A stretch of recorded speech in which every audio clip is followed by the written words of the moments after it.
Hello everybody, my name is Victoria. Welcome back to my channel, or if you are new here, welcome for the first time. Today I am talking about my 5 years on BookTube.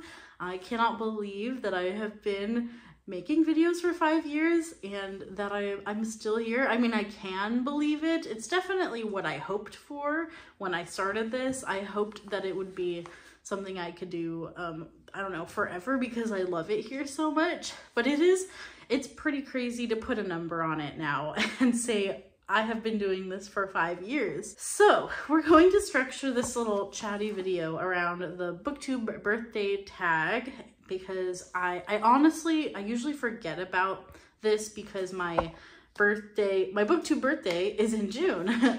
June 1st, 2018 was my first BookTube newbie tag, and oh my gosh, that video is so cringe. Please don't go watch it. And of course now you're gonna go watch it, but please don't do that because I watched it the other day and I couldn't get through it. It honestly would be fun to do like a reaction video to that video. It's just very, yeah, it's kind of cringe. So the first question of this tag is, how many years on BookTube are you celebrating? And I spoiled my answer for that one already. 5 years. I have been on BookTube for 5 years. Question number 2 is, what has kept you motivated to continue making videos? And I think the easy answer for that is going to be the community and the friends and the fun and the read-alongs. Yeah, definitely the community. I think if I hadn't have like started to make connections with people, I probably would have stopped doing this a long time ago. But also I think just my reading life has been enriched so much. I can't imagine my reading life now separated from BookTube. Like they just go together. And there's definitely pros and cons to that, as many people have talked about. But for me, I think before I had this channel hobby and before I connected with bookish friends on the internet, I definitely was not making reading a priority in my life, and this reinvigorated that for me, and now reading is a priority.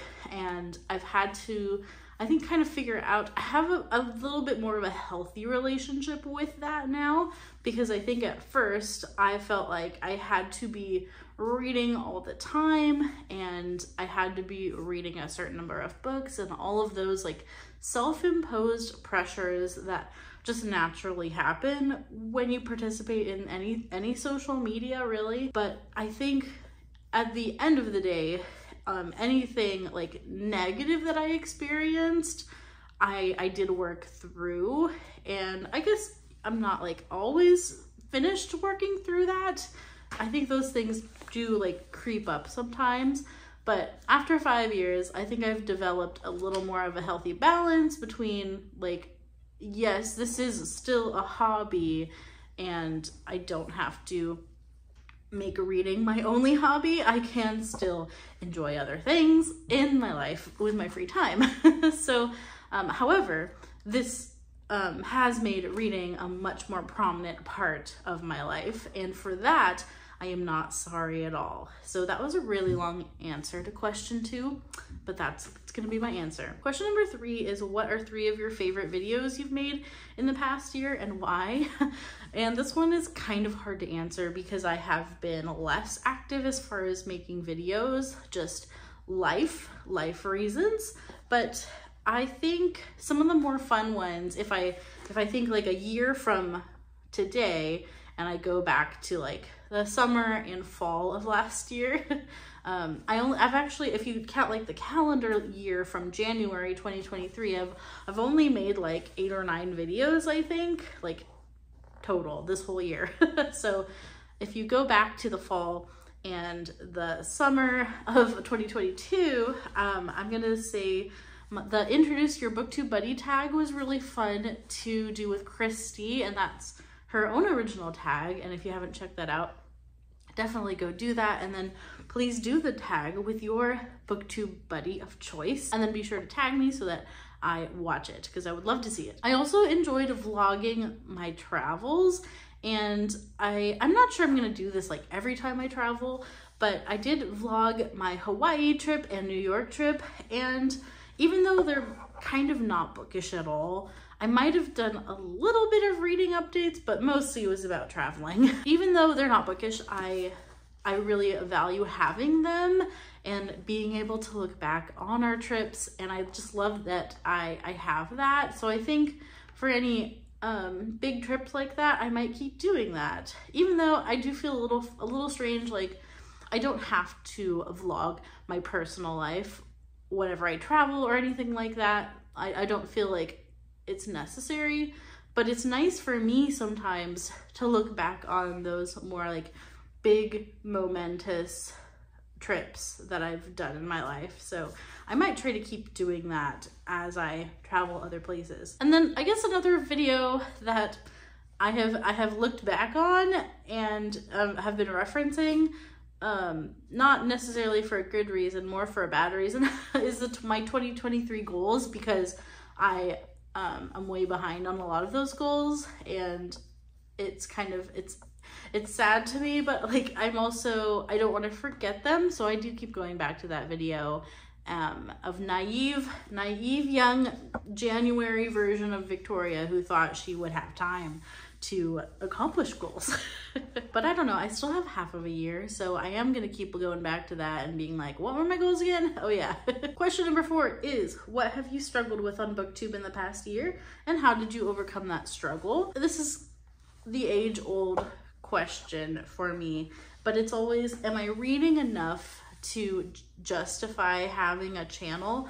Which, like, there's so many problems with that question, and like there's just, yeah, it's, first of all, there's no such thing as enough, and you could read one book a month or one book a year and be making BookTube videos, and that would be okay. I don't think anyone would fault you for that, but it's all self-imposed personal pressures when you see the volume that other people can read and can produce content. That's been another question for me, is should I still do a BookTube channel if I am not a consistent poster? If I post for a while and then disappear, am I still part of the community if I do that? Do your friends on BookTube forget about you? And I have found that the answer to that is no, they don't forget about you, but it does impact your watch views and stuff like that. So that does kind of bring those doubts into question when you just realize your videos are not as visible as maybe they once were. So I've definitely thought through a lot of those things. I've contemplated in the last year stopping BookTube, but I am actually now just trying to rededicate myself to it rather than stopping, because I enjoy it.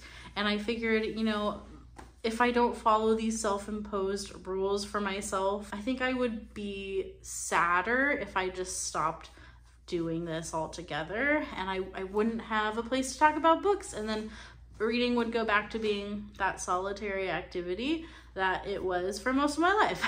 So I value what BookTube is and my tiny little place in this community, and I don't really want to give that up.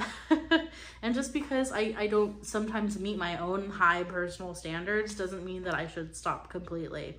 So that's probably been the main thing that I've kind of worked through this past year. All these Jedi mind tricks that we play on ourselves. Question number 5 is, choose one moment from the past year on BookTube that you would like to relive. And I don't know if I really have an answer for this one. I miss vlogging, especially like when my son was just born, like my October vlog. He was really little, and I got a little bit of footage that I did include in that vlog, and I kind of, you know, as he's getting bigger, I'm like, oh, I want to go back and relive some of those early months again with like I don't know, the perspective of how big he is now. And he's still little. He's not even a year old yet. He's almost a year old. But like when I look back at like my October vlog and like where I was, and that I had a 2-month-old at that time, I wish sometimes I could step back in time and hang out again on maternity leave. That also was nice, not to have to worry about work and the baby.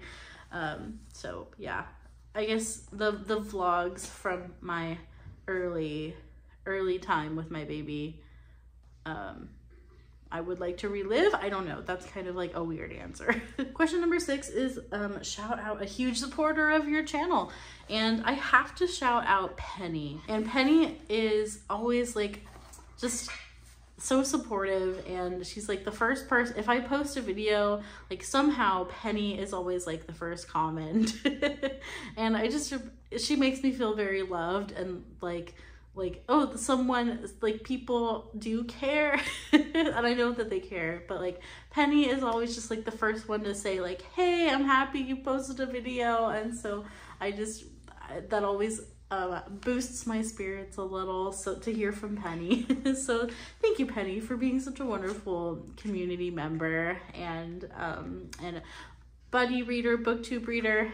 We have lots of mutual reads, especially coming up. So thank you, Penny, for always being right there and saying hi on my videos. Question number 6 is, what's the best book you've read in the past year?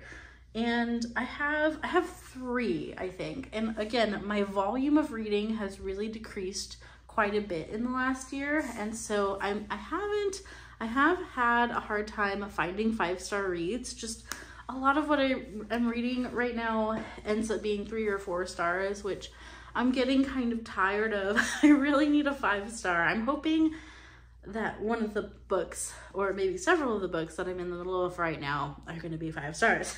But I do have a few I want to mention.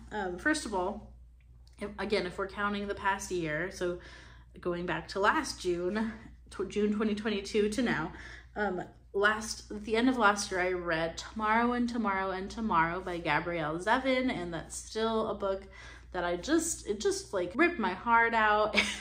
And I loved that book, and I just thought it was so well written, and I just fell in love with the characters in all of like their messiness as well. Like they were not at all perfect characters, but I really enjoyed reading their dynamics. It was a very compelling book for me. And then with the video game element and the nostalgia factor, just all of those factors came together in a great way for me in that book. So that one was one I'm still thinking about, and even thinking about like, when am I gonna reread that?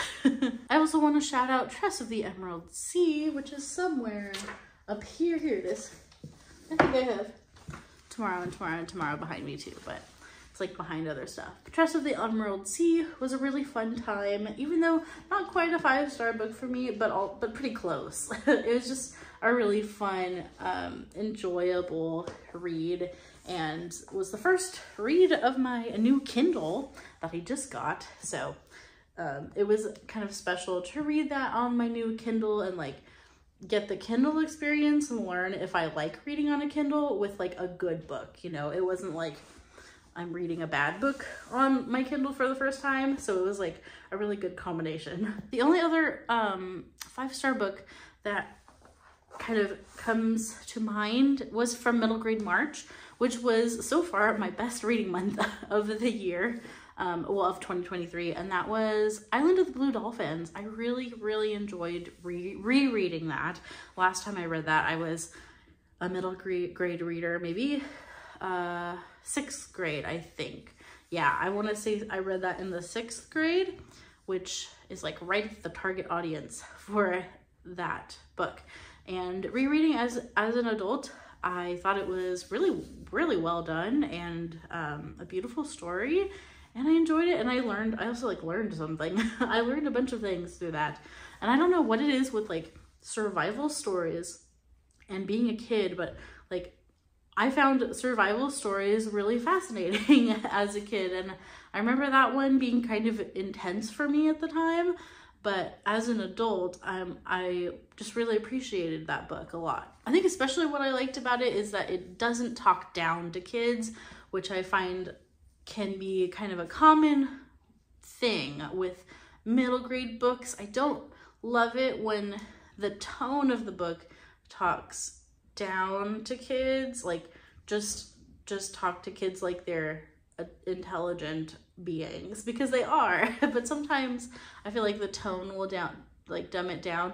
It's a very fine line though. Like, I think it's okay to have like a lighter tone when you're writing a middle grade book, and like, you know, like simpler sentence structure, like that's fine. But I think sometimes I see the sacrifice of simple sentence structure versus like good quality writing, and I felt like Island of the Blue Dolphins had accessible sentence structure for young readers, but also it was beautifully written. And so that, I think, is what I learned that I like in middle grade books. We better move on. Question number 8. Where do you see your channel in a year's time, and what do you hope to have achieved? At this point, I just hope that I'm still doing this. I'm not making any crazy goals. I don't make subscriber count goals. That whole part of this like does not matter to me. Like, I don't even ask for people to subscribe at the end of my videos generally. Like, I honestly forget about it because that part of it is just not that important to me. Sometimes I do, but only if I remember to do it. But honestly, like, if I had way less subscribers, I would still be doing this. And some people would look at my channel and be like, oh, you've been here for 5 years and you only have however many subscribers. I don't even know what I have right now. That's how much I pay attention. But like, to me, it's not why I'm here, so it's fine. But don't unsubscribe. I'm not telling you to unsubscribe.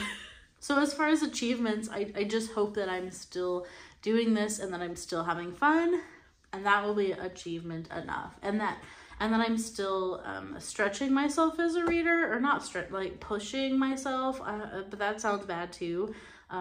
Challenging myself as a reader, expanding my horizons as a reader. Let's go with that. And then the final question, number 9, is tag someone else whose anniversary is coming up, and I have no idea. I have no idea when your BookTube birthdays are, but if yours is coming up, I would love to see this tag from you, and maybe save it if your BookTube birthday is a bit around the corner. Also, the original tag of this, I forgot to say, is from Average Joe Reads, and I will link that booktuber down below so you can go check out their tag of this, but that is where the original of this comes from. Make sure we give credit where credit is due. So thanks, Average Joe Reads, for creating this tag and helping us to talk about our BookTube birthdays. Be sure to leave a comment saying hello and maybe a like as well. I hope you have a wonderful rest of your day. Thank you so much for watching this chatty video today. And until next time, keep reading great books. Bye-bye.